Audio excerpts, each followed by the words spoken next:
Thanks for doing this, but I appreciate it. Of course.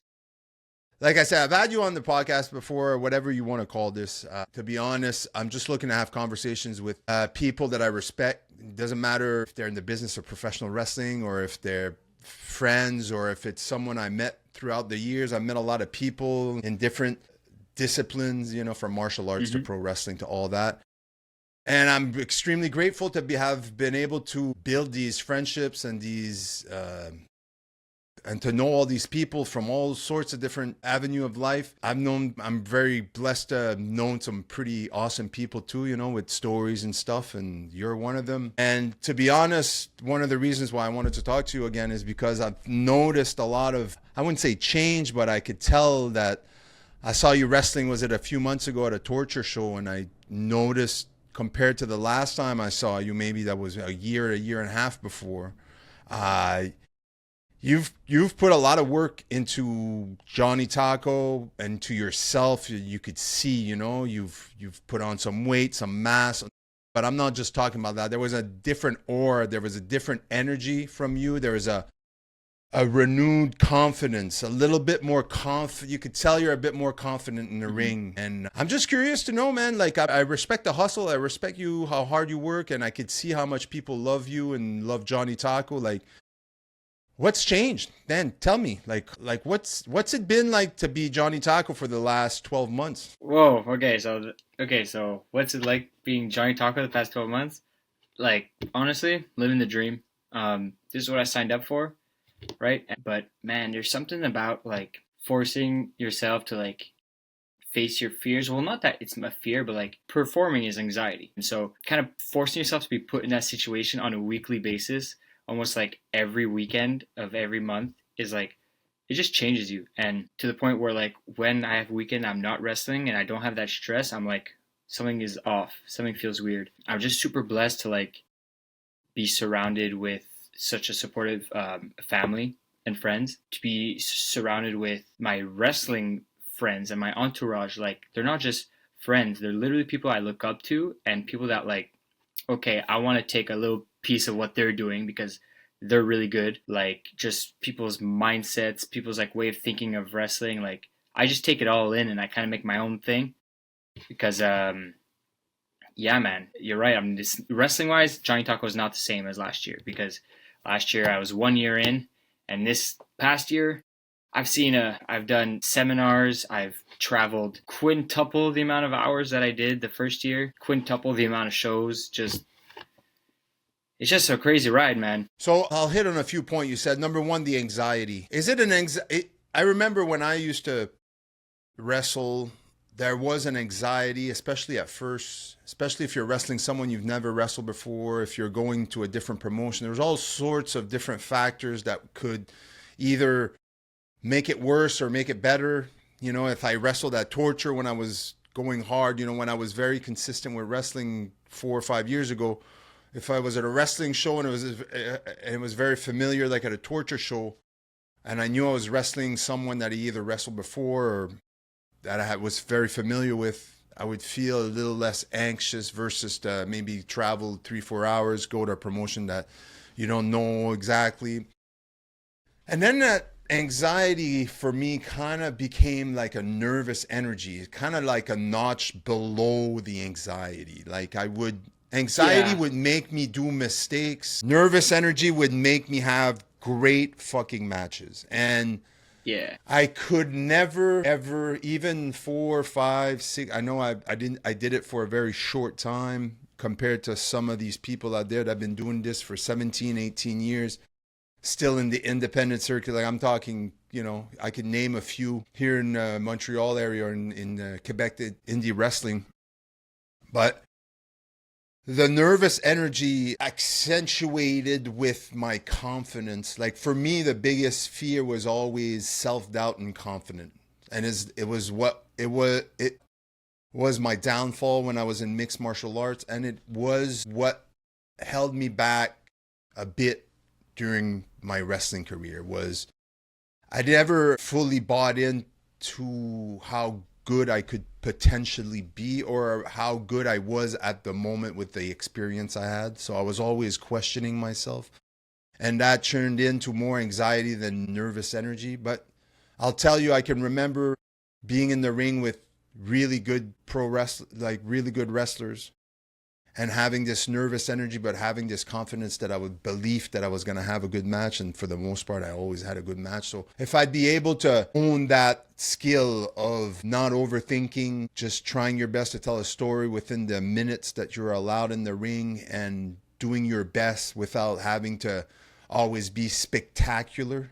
I think in wrestling, you want to always be spectacular, because you see matches on TV, or you, without knowing that, some of the best independent matches I've seen are very basic. There's barely any bumps. There's no high flying shit. It's very basic, but tell me a story that makes me want to not pick up my phone while you guys are wrestling. And I think we live in a day and age that if you could put a 12-minute match together where people don't want to reach for their phone, you've accomplished a great deal. Hell yeah. When I saw you the last time at Torture in a match with Butler, you and Wild Country. Wild Country. You guys had this energy, and it's easy to feed off energy off Butler because he's so high energy when he gets into that ring. He's just a monster and a beast. But you bring your energy, and correct me if I'm wrong, but how much of that energy do you get from the crowd? Like real crowd? Like, you seem to have a following like very few have in Quebec wrestling at such a young career. I've seen guys that have been doing this for a long time. I still see them. They have a huge following, and everywhere they go, people buy tickets and stuff. But I've seen the crowd, your reaction, how you're loved and admired. Like, that helps, right? Because I remember when I had families and friends, right? It's like, it's a huge difference, right? When you're wrestling in front of certain people that believe in you and that support you.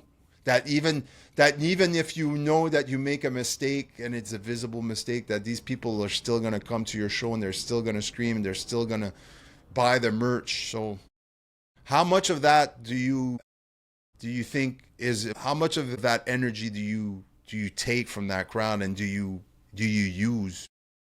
So that's actually an interesting question, because there's so many different like ways that I don't want to say I can't find the word, a benefit. In the beginning, when I was like the notch above anxiety, like shit in my pants. Right.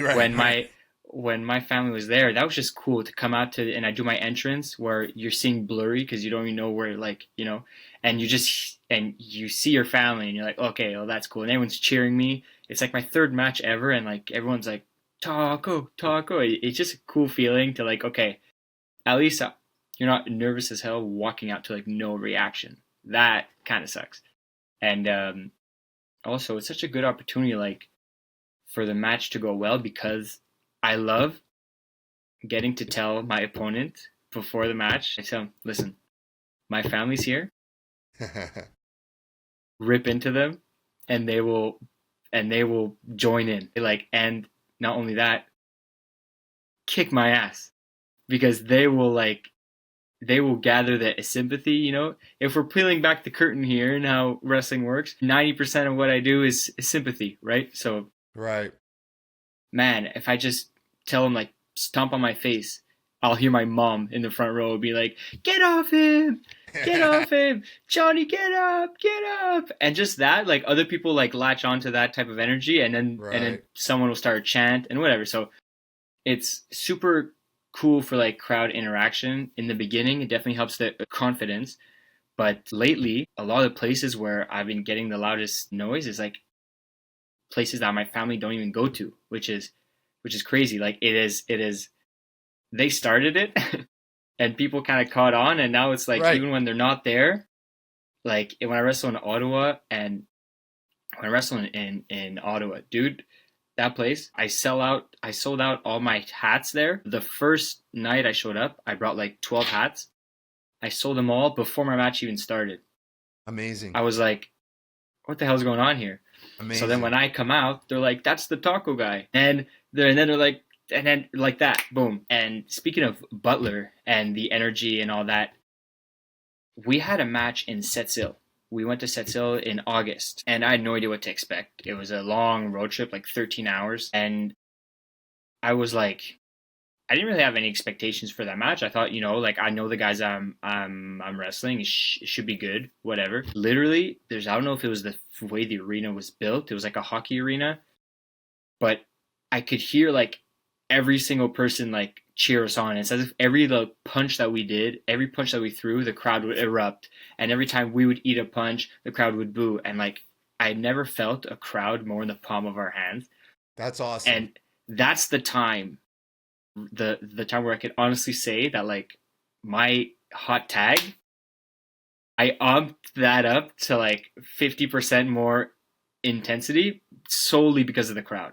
Like I couldn't, like they were so hyped. They just wanted to get that tag. And then once I got it, I swear I started stiffing them. I didn't care. I was like, yo, this is too fire. And then I just like, that energy when it's at that level. Oh yeah, you can't help but it feeds you, you know? It's difficult.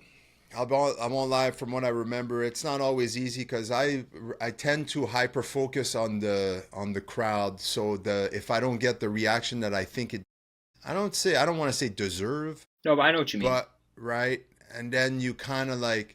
Sometimes I'll have matches and I'm like, fuck, the crowd was so quiet. That means the match was shit. And then I'd get in the back and everybody's like, wow, that was a great match, man. The crowd was so hype. And I was like, was it? Because fuck, man, like sometimes, and it's hard, I'll be honest, sometimes the acoustic in certain arenas, you're in the ring, you don't hear shit.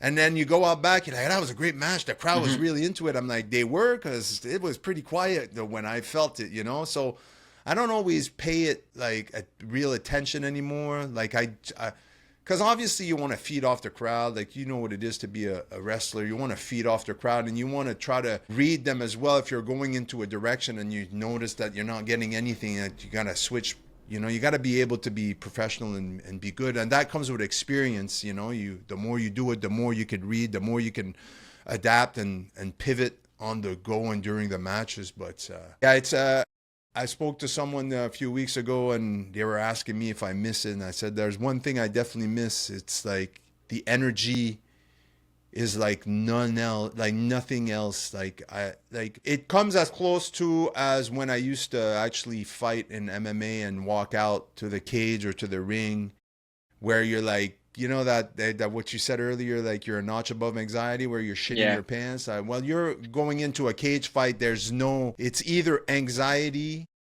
or shitting your pants. There's no nervous energy because you can't have nervous energy when you're going into a place where the other person wants to hurt you real bad and you want to hurt the other person real bad. Like in wrestling, it's obviously different. It's, again, pull the curtain. You got to look behind the curtain and know that it's, what wrestling is. So you have a little bit more control over it. It's more like performance anxiety rather than like, right. I'm sure MMA is more like survival, right. It's more like don't die versus it's not like I'm afraid people are going to look at me. No, it's like I'm fearing for my life type of deal. So I don't understand it, but I get the idea that's different for sure. And for me, it's always been hard to peel it back. That feeling of don't get hurt versus don't fuck up. Like I feel like sometimes I go into matches and I'm like too worried about not getting hurt, especially when there were certain points in my short career where I was wrestling pretty beat up, like right before the pandemic. It was kind of a blessing in disguise for me that to give it a stop. Like my body was banged up and I was wrestling anyway just because that's part of the game and I knew, and I was gaining traction. And I remember I was getting to a point where like every match I was like, all right, don't get hurt. Like don't get worse. Don't make it worse, And then I wasn't able to have good matches because I was always protecting myself in the ring, and you're not supposed to be wrestling like that. And it's it's a big reason why I took a break. Do you think you were having bad matches, or were you having bad matches? I thought I was having bad matches. There might be a difference. Right. And I know that. But you'll have to realize that the standards I put for myself are the reason why I'm able to get good so fast at anything I do. because I immediately put the standard at the highest, and that's what I'm reaching for. And listen, it's the pro wrestling for me was a way to put out this persona that I kind of had built up inside of me since I was like 7 years old, you know. And I told this story before, so I'm not going to go into details with it. But it gave me a platform to execute this persona this that I had inside of me, and I was able to cultivate it through the platform of professional wrestling. And then once I became that person, once I became so involved in the wrestling and into that persona, then it became who I was. And I never really went back. Wrestling got taken away from me, but I became a better person. I became more disciplined because I was pretending to be someone that was super aggressive, super disciplined, super dedicated. And then I became that person. And now I am completely that person, more than I was when I was wrestling. Damn. So That's deep. So now for me, it's kind of like the balance of life, like finding, like, I need to be a certain type, in a certain place, in a certain energy to be able to perform in the ring. And it got to a point where I had a hard time distinguishing the guy that was in the ring versus who I was at home. I never wanted it to be separate. I wanted it to be as close as possible because then I always thought that would allow me to put a better performance in the ring. Because I didn't have to worry about, quote unquote, acting out someone that I really wasn't. I was just trying to excrete what I had inside, what I had built up, this savage, this persona that was built around watching Rocky movies and all these types of sports combat movie when I was a young kid, and watching pro wrestling and seeing these men, these gigantic, big muscles, strong, disciplined underdogs just be successful. And I go, man, I want to be that fucking guy. I want to be that Rocky. I want to be that protector, that guy, that all those guys. And then life happens. Then you become a teenager. Then you go, oh, I got to go to work. And then I got to do this. Dreams are dreams. And then one day I always kind of flipped and did a 360 and said, no. Like, I need to follow these dreams and accomplish some of this shit to make this life fun. You know, at least that's how I see it sometimes, man. You know? Dreams, bro, you gotta follow even something. Like, I can't imagine, just because of how my life has turned out so far. I'm 23, and I'm like, I see people that are like so young, have these dreams, and I'm like, I don't know. I'm like stubborn and hard-headed that when I decide something, it'll take a lot for me to get there. But once I decide, like, there's no going back. Like, for some reason, one day I decide, like, I'm doing this wrestling thing, right? And I'm just so glad that happened to me, like, at like a younger age, because like I never even thought about giving up on my dream, like, once, you know, like, right, that didn't even cross my mind. That's fantastic when I see someone so young you're at the point where I was at 35, 36. You're there at 23, and that makes me happy because it gives me hope that we need more people like you that go after their dreams and show people that with hard work, dedication, and belief and faith that you can actually accomplish all those things. I'm not anybody special. I wasn't born with any sort of special talent. Everything I've earned, everything I've done is all through just complete hard work and dedication and sacrifice. When I see someone like you that makes those sacrifices, that dedicates, that commits to not only the craft of professional wrestling, but the sport, the art, and everything it includes, it makes me happy. And it makes me happy that you're slowly building up this success in the business, just how it should be at such a young age. Like, you imagine you're 23, like, yet 7 years, you still only be 30. You know, you still physically won't even be at your physical peak. Like, they say athletes normally could peak like late 20s, early 30s, right? If you're really good shape and stuff. Like, I'm 44 years old and I'm in good enough shape compared to most 44-year-olds. Let's put it like that. But yeah, compared to where I was when at your age. And at your age, I didn't even, at 23, I still hadn't started martial arts. I only started martial arts like mid 2004, so I was 24 years old. So imagine at 23, I was partying hard, drinking, overweight, unhealthy, making wrong decisions, and I was able to dig myself out of that places and become who I really think I was destined to become. And so when I see guys like you, man, it warms my heart because it makes me happy to see that there's people like you that are there to inspire the younger people or people of, doesn't matter if they're older or younger, but we need more people to show exactly what I said earlier, to show that through hard work, dedication, commitment, faith, that everything, that your dreams, your goals, everything is possible, you know? And So, I like to believe that, like, with what you just said, I'm not like, I'm not your like average. How do I say this? If my dad were to hear me say that I'm like a really hard worker, he would like laugh because like I specific things I work hard at, but like I'm not mhm. your everyday blue collar guy. But Right. what I like to believe and what I think is true is that I was the furthest thing from a natural at this thing. Hmm. I've never had a sports coach. I'd never done team sports. I did soccer when I was like 12 or whatever. Scored 1 goal per season. I went for the popsicles. That was it. The orange peels and Oh the yeah, popsicle. all that. And so I always talk about like me and Alexander Cable, the fact that you would have looked at us and the classes that we started in, we were the runts of each of our classes, and we both are one of, if not the only, like one left from that class, and not just the only one left. But, out here I wrestled him 2 days ago. Right. I like to believe that I could inspire people that way of knowing like you don't have to be the most natural gift from God. Right. He learns this like this. He's gonna be the next big thing. Like that's not me. Me, what people tend to learn in 2 years, I'll learn in 3. Right. And I'm competing with people that learn it in 1, but I still do it. Right. And you're okay with that.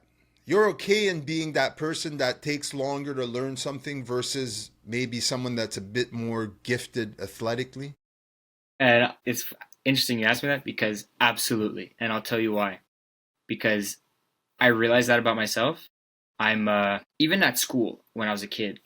I wasn't less intelligent, but I've always felt that I was always a year ahead because I was the youngest of my group, Right. and I have a strong ADD, attention deficit, and just un retard d'apprentissage. And so I Right. just felt like, I could tie my shoes, but I had to wait till first grade when people were doing it, when they were 4. Right. It took me longer to everything in my life, and for me, I know if I compare myself to the guys that they learn it the first shot and they're like fucking amazing right in the beginning, if I compare myself to those guys, I'll beat myself up. I'll think I'm a failure and then I'll stop. Or I could do it like the Johny way, which is I, I'm like my grandpa in this sense. God rest his soul. He did everything his way and didn't give a shit about what any other people like thought about it. And even if it was very questionable methods, that was his way. And I'm super Right. like that. I'm like, I will do things the hard way for no reason sometimes, just because that's how my way of doing it. And when people try and like mess with like my methods, it's like get out, get out, get out, get out.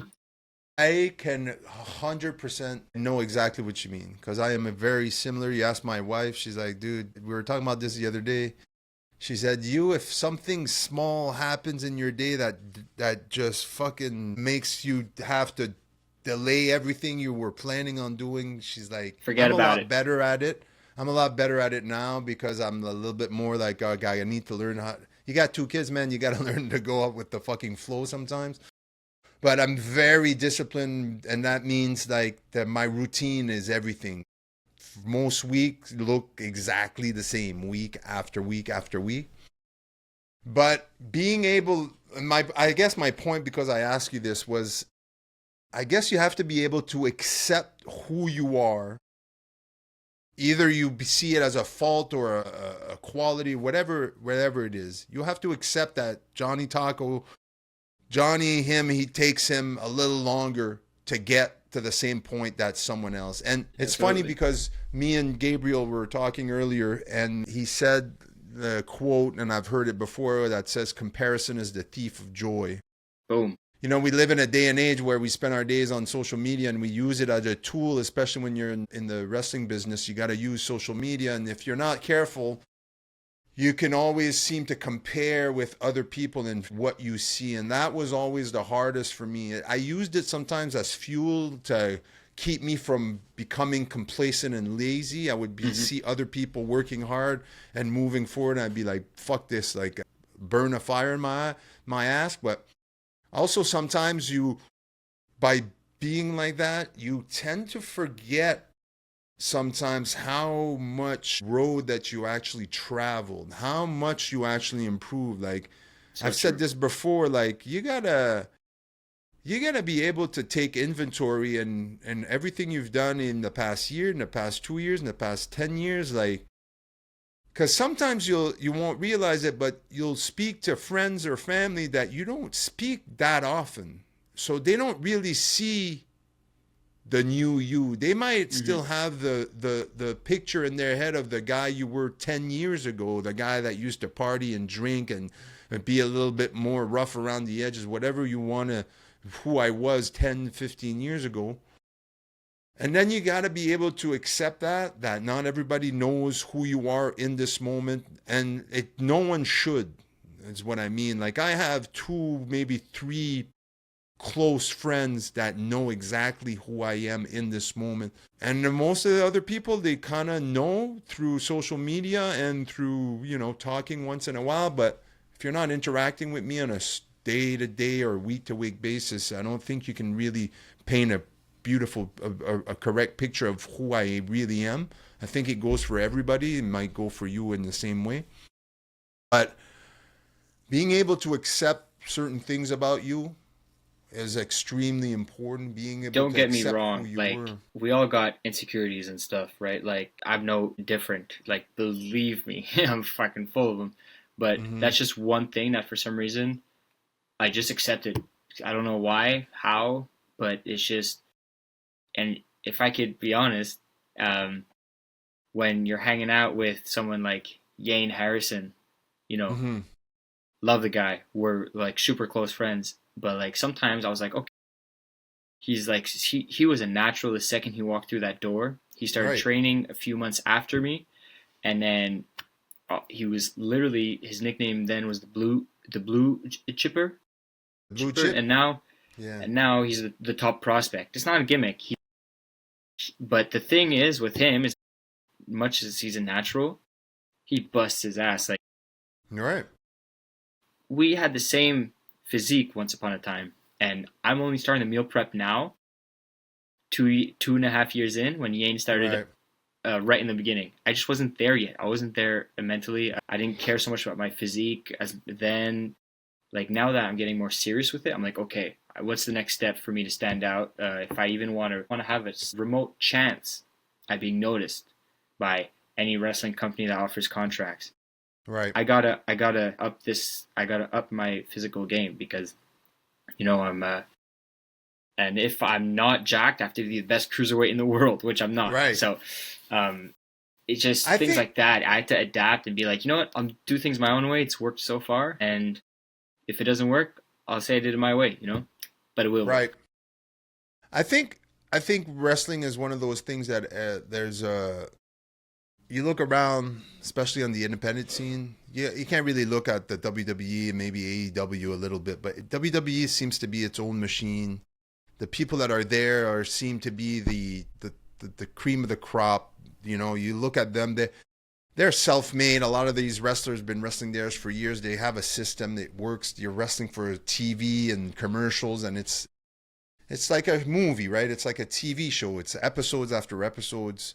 And then you look in the independent circuit and the independent, and then you could see different characters. That's where you see all the different personalities. And you can have a personality like you, that does things the way you do them. Take your time, accept that it's going to take longer, but you put as much effort as anybody and you get in. Or you could be a guy like me that, or a guy like, say, like, I mean, even better example, a guy like Ian that is a natural at this, but also puts in the work so that he can, right, Yeah, he's the compound formula. those things, right? Yeah.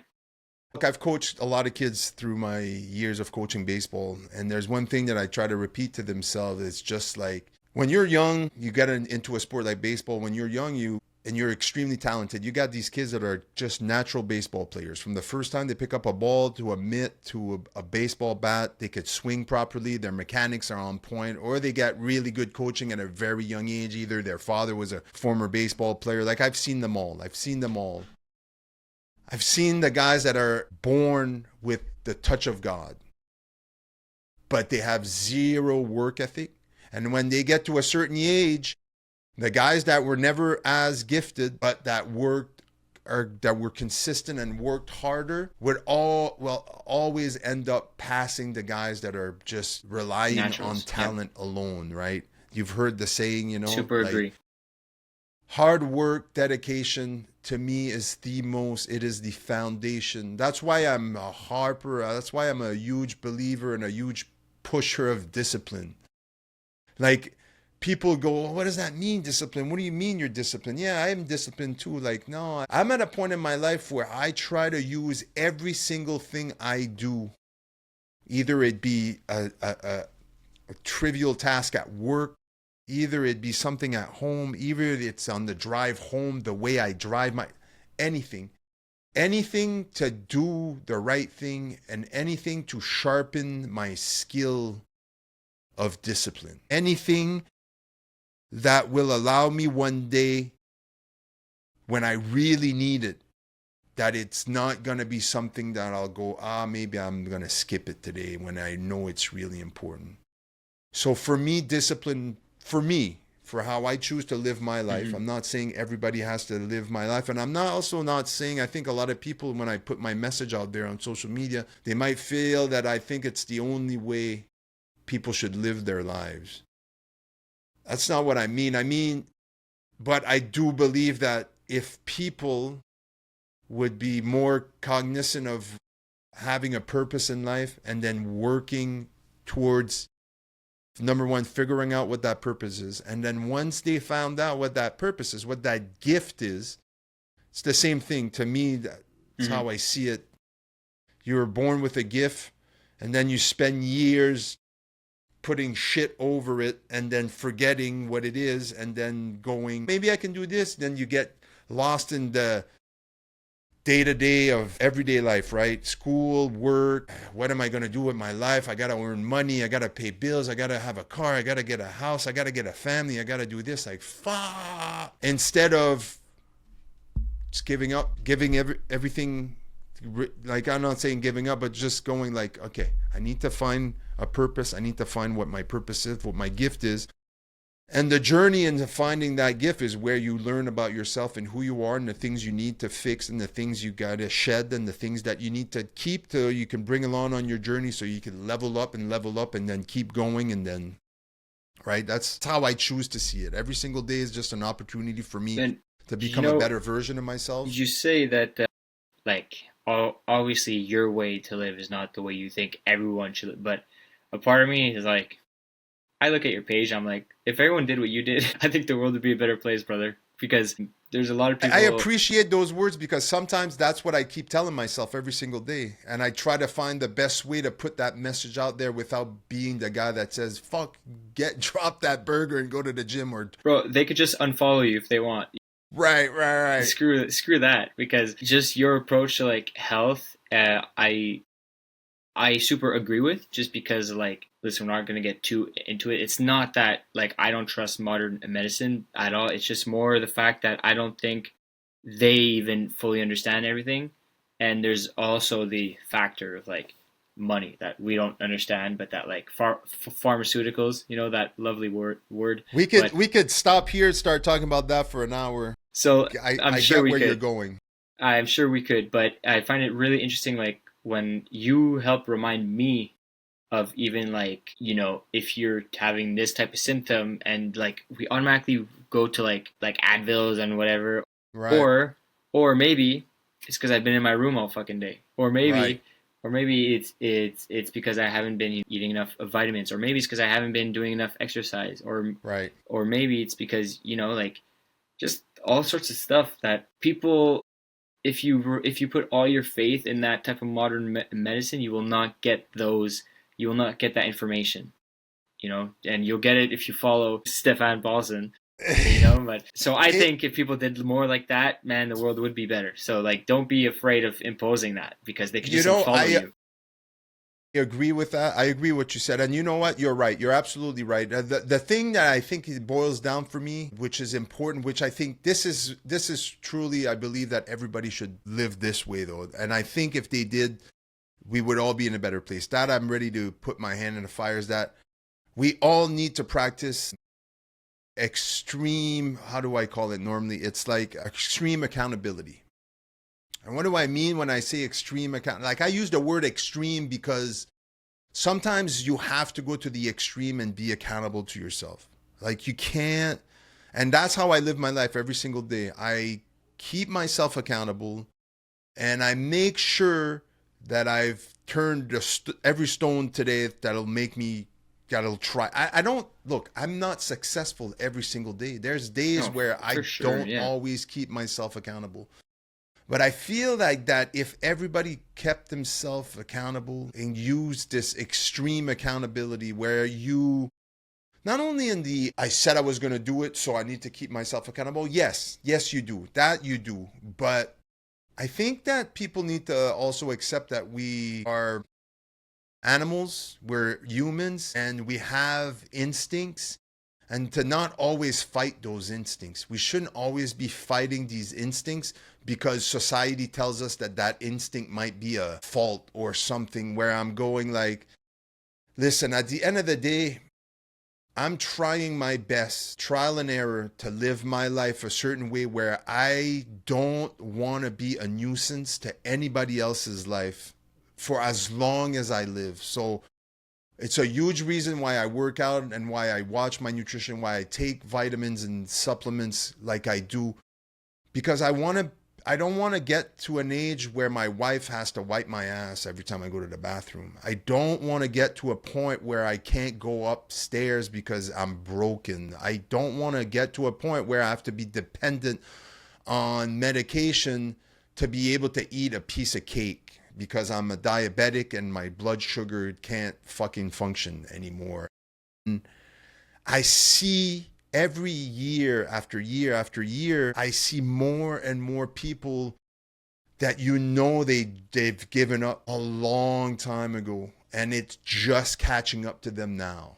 This It's funny because unhealthy habits. your fear. What's funny to me is that the people with that fear of like being old and like not able to like lose your independence, I guess, Mm-hmm.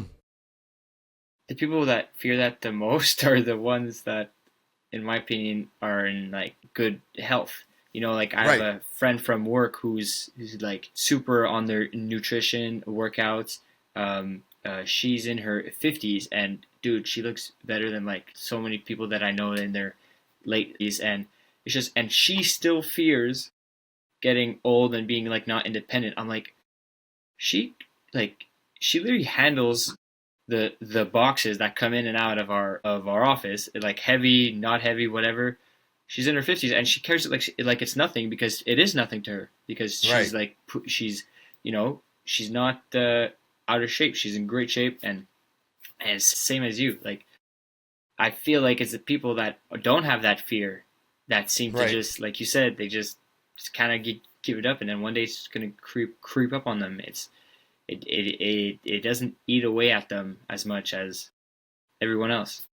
I feel like people have gotten to a point of complacency where the more we go along in this world we live in with all the technology, and this is part of the conversation I had with Gabriel early on today, is that we're slowly losing our animal instincts. And then we're going to get to a point where we're going to completely evolve to something that's going to look like a human, but that's going to be that's going to have almost to no instinct left because they're 100% dependent on everything, technology, whatever, to do everything for them.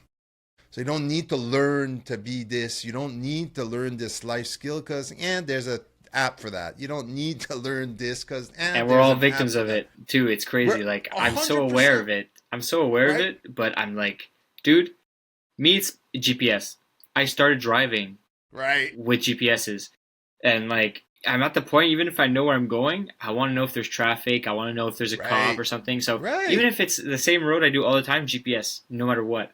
And that's become Right. like this thing where, dude, I'm driving in Montreal, okay, and I'm like, people used to actually do this without a GPS. I I know. am I'm so like nervous driving in Montreal, and I have my personal assistant tell me exactly what to do. Like, how do people just do that with like a map? Dude, I remember doing that. I remember having to go on Google I don't know what it was called. I remember you'd have to go to when I started, like this is early 2000. I remember moving to Mississauga, having to go on a computer if I wanted to go somewhere, finding the address, the direction, printing them on a piece of paper, then bringing them in the car with me, and then reading the step by step, drive 136 13 kilometers to this exit. Now I'm driving. It's funny you Now say it's that on the because I screen, did that. right?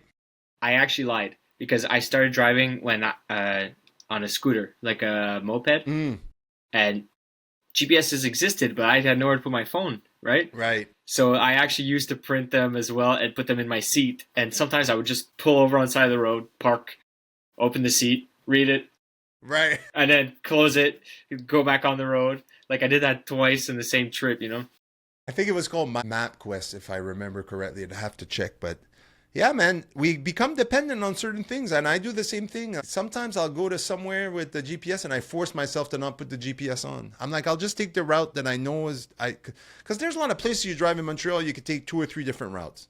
I always have backup routes. I look, there's traffic. I'm going to go in this way. And I'm always going to the same places, driving my daughter to dance or theater, driving my son to baseball, going to the gym, going to work. And I know I've done it so often that there are hours and time of week and time of day. I understand if there's probably not going to be traffic here, there's traffic there, this and that. Sometimes, even though it's like I'm not in a rush, I'm early, I don't need the GPS, I know where I'm going, and sometimes that pull is like maybe just to make sure there's no accident. Yeah. Maybe like instead of if there's an accident, then try to figure out a different way. I'm sure somebody will direct you, but we are so extremely dependent. And I think it's just going to get worse generation after generation. That's why, like, when I do what I do, it's just to try to inspire a little bit of people to just keep going and being as self-sufficient as possible. And I say self-sufficient, like I'm not to the point where I'm growing my own food. I live in a city, you know. I'm sure if I lived outside the city and I had the means to it, that's how I would live my life. I mean, that's the dream for me, is Mm-hmm. to own farmhouse and grow my own food and have these animals and live that type of life. But I don't believe I'm there yet. I don't believe I'm at that point yet. One day it'll happen. It's not there yet. So for now, I have to be self-sustained in other facets of my life, and being healthy and to be able to move around and to also do the things that I do, you know, like wrestling if I was doing it, or working out and running and being an athlete at my age. I'm extremely grateful that I still get to do that, and extremely grateful that the discipline that I've acquired, I guess, throughout these last 10, 15, 20 years, slowly, have gotten me to where I'm at right now. And I'm just trying to show people that, you know, if we all kind of worked our way towards that type of life, I think the world would all be a better place. Hey, man, I mean, I obviously agree. You know, just like like I said,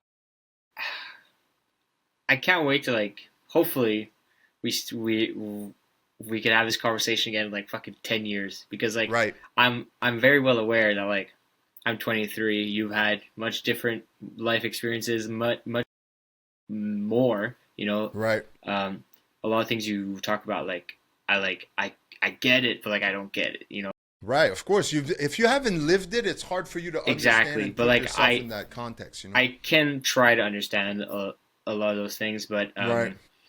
oh shit, I forget where I was going with this. Oh yeah, just like in terms of I I you know what I hate?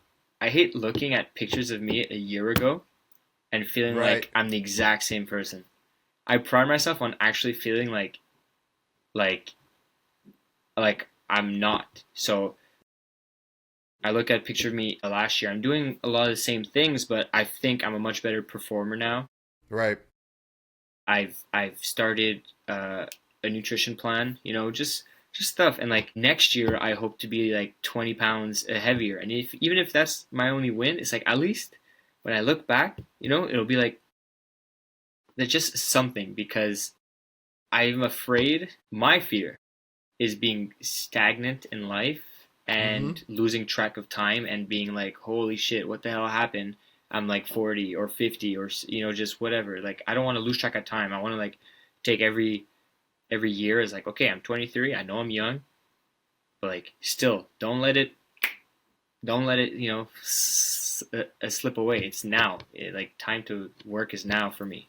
That's a great mindset to have, and and it's weird to say, but it's something that I appreciate in people. I appreciate that type of mindset in you. I appreciate seeing it on social media, seeing it how hard you work, and I I predict nothing but great things for Johnny Taco in the next 12 months, 24 months, 36 months. I'm a huge fan of yours, man, and that's why I asked you to have this conversation, and hopefully we can have way more and more conversations like But these. yeah, I mean, you're always welcome on my channel and to have these conversations. But I'm not going to keep you any longer. I want to say I appreciate your time. I appreciate you, and I appreciate you saying yes to being part of this project that I'm working anytime, on. man, of course. And if we're ending, could I like end on one thing? I want to say Of that course. I was someone that used to think that like I could do it by my on my own, and that like whatever I had going on was enough. Meaning like in the beginnings with when I started wrestling, my parents weren't super on board, and I was Right. super like I don't need your help. I'll do it on my own. And then it started like that, but then like financially and stuff, I was like, oh yeah, I can't afford to pay this anymore. And then like I had to go and ask my parents to help me out, and they actually agreed. And so that was the first time. And not just that, like I actually have had to work on accepting not compliments, but like whenever someone would tell me, "Oh, like you did something great," my first response is always, "Oh no, it's because that person told me to do it, and like I learned it from this person, and I wouldn't have done it if I hadn't seen that person do it first." And You then wouldn't give yourself credit. never. And You got some to learn to give people, yourself credit. like I'm slowly learning, but I'm also Yeah. very recognizant Yeah, let's say that's it. Yeah, for sure. I've said of weird words. yeah of the fact that like so many things that you see me do and this confidence that you've seen me gain is like, of course, it couldn't have been done without me. But dude, there's so many people in my life that like I wouldn't have been able to do it if it weren't for them. Like, um, I always call out these hooligans, Yane Harrison and Tyler Knox, because those two guys are the guys that like really took their own paths, very um, like lone wolves, kind of like you a little bit. Right, right. And like I would just be looking at them do their thing. I'm like, that's interesting. And then I'm like, well, what if I dabble into what they're doing? Oh, what if I dabble into what he's doing? They really inspired me. Like Teo really inspired me to like fucking actually start wrestling all the time. Like Right. I used to wrestle here and there, twice a month, and this guy's doing like 3 times a weekend. I'm like, Right. damn, I gotta get, like he debuted after me. I can't let him, run me down. And so just through like, he actually inspired me. And so I started in November, I had 10 shows. I don't know how the hell that happened, but I had 10 shows. It was 3 per weekend, two, just getting reps and the confidence. That's where it comes from. The reps give you confidence, man. You work hard, the confidence is just going to grow. I tell my athletes all the time when I coach, like, if you're questioning yourself when you're in the box, if you're questioning yourself during game time, it's because you didn't you didn't put enough work in during practice. You didn't work hard enough, and now you know you didn't work hard enough. It's like when I used to train for fights.